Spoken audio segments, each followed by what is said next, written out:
হাই ফ্ৰেণ্ডসকল, আপোনালোক কেনে আছে? আশা কৰোঁ নিশ্চয় ভালে আছে। আজি মোৰ পাকঘৰৰ ৰেচিপিটো আপোনালোকৰ লগত শ্বেয়াৰ কৰিব ওলাইছোঁ। ৰেচিপিটো হ'ল একেবাৰে সহজ আৰু অতি সুন্দৰকৈ বনোৱা মগু দালি ৰেচিপি। ইয়াত মগু দালি 1 বাটি ভিজাই থৈছোঁ। অলপ সময় ভাজি লৈ এইখিনি অলপ সময় ভিজাই থৈছোঁ। 5 মিনিটমান পিছত এইখিনি ধুই পিছত বনাবলৈ যাম।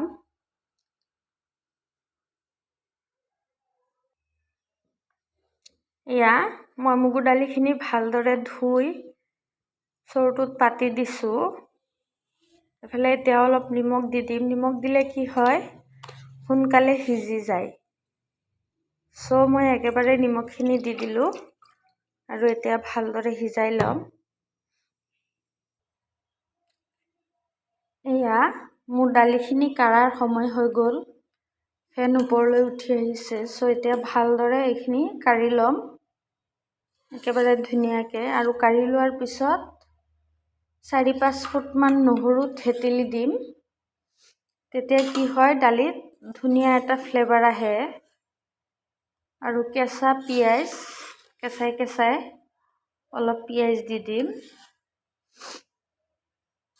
এনেও মগু দালিত পিঁয়াজ আৰু নহৰু বেছি দিব লাগে। মোৰ দালিখিনি ধুনীয়াকৈ চাফা কৰি লোৱা হ'ল। এতিয়া মই ইয়াত নহৰু 5-4 ফুটমান থেতেলি লৈছোঁ। এয়া দি দিলোঁ আৰু এইফালে কেঁচা পিঁয়াজ দি দিম। আৰু এতিয়া ভালদৰে 5 মিনিটমান ঢাকি একেবাৰে ল' ফ্লেমত সিজিব দিম। তেতিয়াহ'লে সোনকালে সিজে। আৰু মগু দালি এনেও সিজোতে সময় লয়। ঢাকি পেলাই একেবাৰে ল' ফ্লেমত দি দিম আৰু 5 মিনিটমান হ'ব দিম। এয়া চাওক, মোৰ দালিখিনি কিমান ধুনীয়াকৈ সিজি গৈছে, একেবাৰে আউলি গৈছে। 5 মিনিটমান হ'ব দিয়াৰ পিছত। এনেই কিন্তু মগু দালি বহুত সময় লয়। এতিয়া মই ঘুটনি মাৰিম। এয়া মই ঘুটনি মাৰিলোঁ। এতিয়া মই ইয়াত কেঁচা জলকীয়া ফালি থোৱা আছিল, এইখিনি মই দি দিম। কেঁচা জলকীয়া আৰু মই এইখিনি ফোৰণ দিম। মই হালধি একেবাৰে ফোৰণৰ সময়ত দিম। এতিয়া মই ফোৰণ দিবলৈ যাম। এয়া মই ফোৰণৰ কাৰণে ইয়াত ক'লা জিৰা আছে আৰু জিৰা আছে। মই এইখিনি অলপ সময় ভাজি লৈছোঁ আৰু এতিয়া মই ইয়াত তেল এড কৰিম।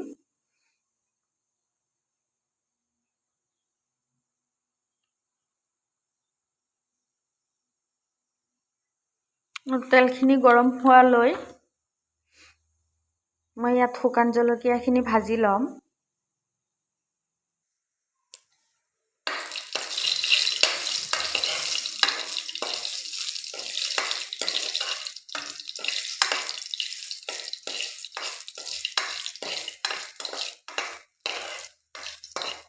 এয়া মোৰ এইখিনি হৈ গ'ল। এতিয়া মই ইয়াত পিঁয়াজ দি দিম।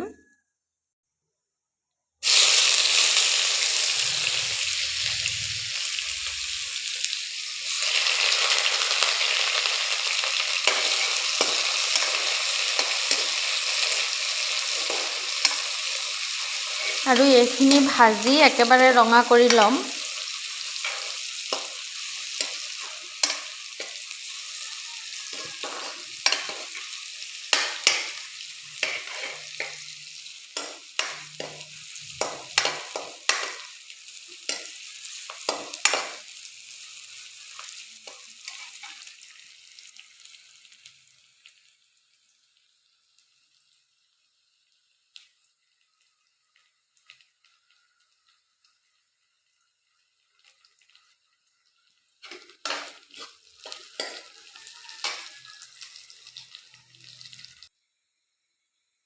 এতিয়া মই ইয়াত হালধি গুড়ি আৰু অলপ জিৰা গুড়ি এড কৰিম।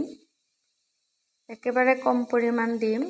বেছি দিলে কি হয়, কালাৰটো একেবাৰে দেখিবলৈ বেয়া লাগে। চ' ইয়াত মই হালধি গুড়ি দিলোঁ আৰু অলপ জিৰা গুড়ি দিলোঁ।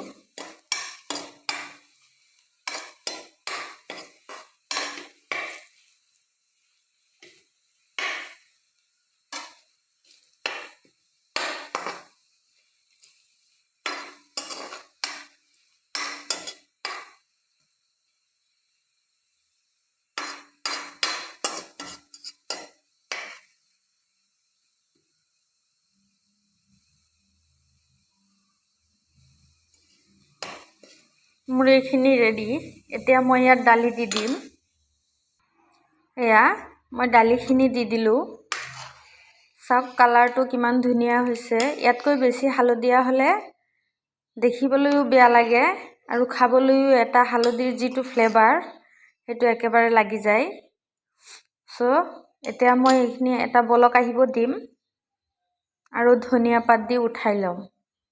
ধনিয়া পাত আগতীয়াকৈ দি সিজালে কি হয়, ধনিয়া পাতৰ ফ্লেভাৰটো একেবাৰে সলনি হৈ যায়।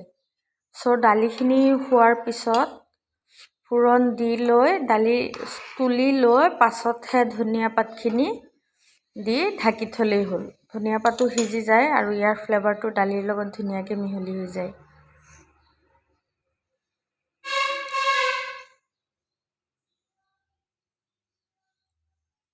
দালিৰ কালাৰটো কিন্তু একেবাৰে বহুত ধুনীয়া হৈছে। কেমেৰাত এনেকুৱা দেখা যাব পাৰে, কিন্তু আচলতে বহুত ধুনীয়া হৈছে।